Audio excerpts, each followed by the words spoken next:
Today's chat is going to be about running, specifically stretching before running.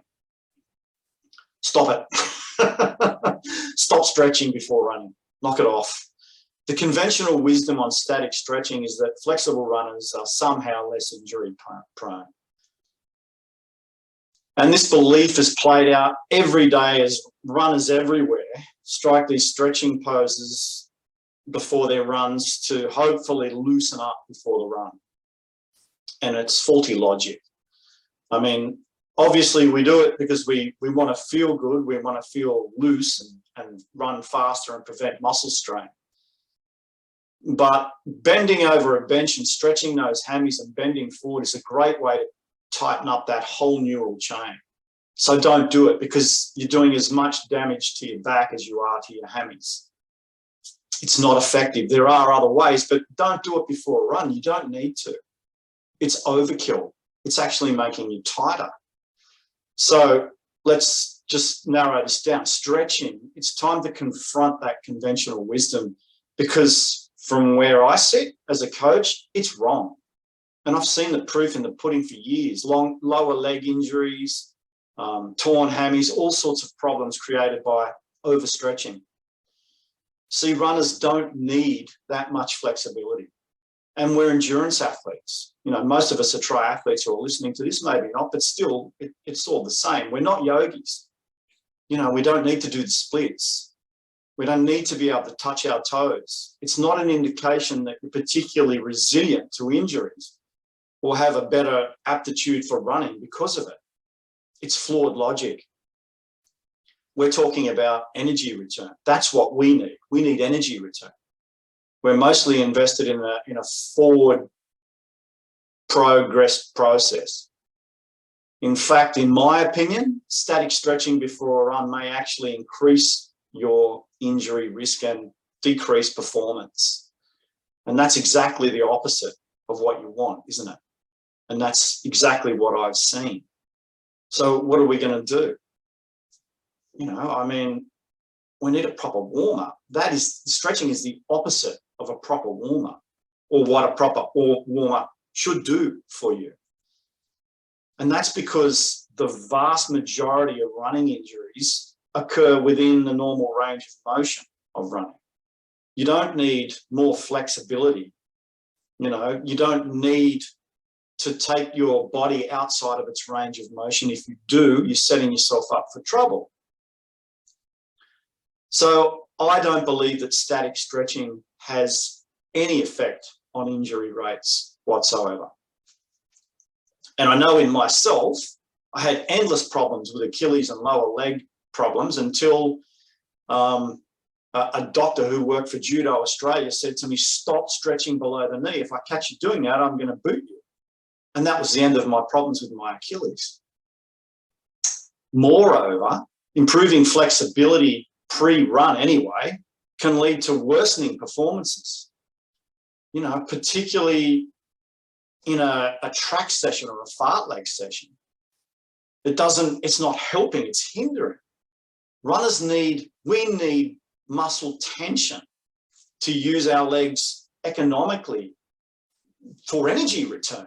You know, they're like elastic bands, they bounce back. Being too flexible, it's like having a weak spring, you know. It'll result in slower run times. It'll result in less economic or less efficient runs, because it's all about energy return. Think of those hammies as elastic bands. You want them to spring back. You don't want them to become slack. So while runners have historically focused on flexibility, it's far more valuable to focus on mobility. And you can do that in a million different ways. You can mobilize yourself. It's not that difficult. And I mean, mobilization will give you a lot more than flexibility. So while we have historically focused on our flexibility, it's far more valuable to focus on mobility, to get ourselves moving through our range of movement, not outside of it. Through our range of movement, not outside of it. And I'm making that point clear because I've said this till I'm black and blue in the face, often against outer advice. So here's a safer way to warm up for a session. To me, start with a 10-minute walk. Yes, a 10-minute walk. You heard that right. Then float, jog, 10 minutes. Then run aerobically 5 minutes. Then run moderately at aerobic threshold for around 5 minutes. And then float again for 3 minutes. And then you're good to go. Then you're through your range of motion. Then you've warmed up without overstretching everything and having your body push back and tighten up. Your engine's primed, your muscles are warmed up, and your body's not fighting back. So if you stretch a cold body, all it's going to do is fight back. It's smart. It knows what it wants. You've got to listen to it. We've got to be a little more instinctive with this type of thing and not follow blind advice. And I've told people so many times over the years, I've watched people doing hammy stretches and bouncing up and down on gutters, trying to stretch out their lower calves and their Achilles. And all it does is make the body respond in defense by limiting your range of movement. Yes, limiting it. And I think many of you listening to this would know what I'm talking about. And all that does when it bounces back, when the body pushes back like that, is just makes you sore. And it increases our risk for injury. That's what it does. So, you know, we need to be moving within a functional range. So please, one thing, stop stretching your Achilles before runs. It's such a bad idea. I mean, there's so little blood flow in the Achilles. If you walk, if you warm up slowly and effectively, you'll get all the blood flow through your body that you need and you'll be okay. The last thing you need is a tight chain. The last thing you need is a tight neural chain. And the other thing is, once you start, while you're doing that warm-up, while you're investing in that slow warm-up that starts with a walk, even from the start of that walk, start by reminding yourself to relax, to down-regulate, to move well, to flow. I mean, it's just such a great focus, the focus of flow. That mobility that comes with a sense of down-regulation and relaxation. Then as you increase the pace through that warm-up, you maintain that focus of relaxation, of down-regulation, of flow, of moving with ease as flowing, not fighting against anything. And it's such a great practice. And it brings then that philosophy directly into whatever session that you've got planned after that warm-up. Let's say it's intervals.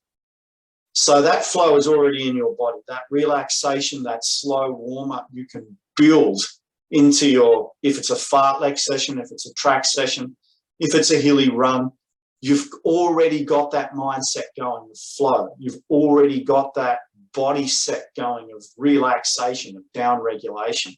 And then you can challenge yourself to keep that all the way through the session.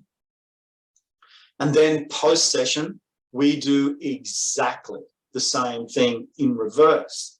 So if you have time, that's 10 minutes at a moderate pace, under aerobic threshold.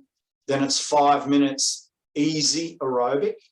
And then it's 10 minutes walking, very relaxed, very loose, all the way out, until you're completely done. And then that's it.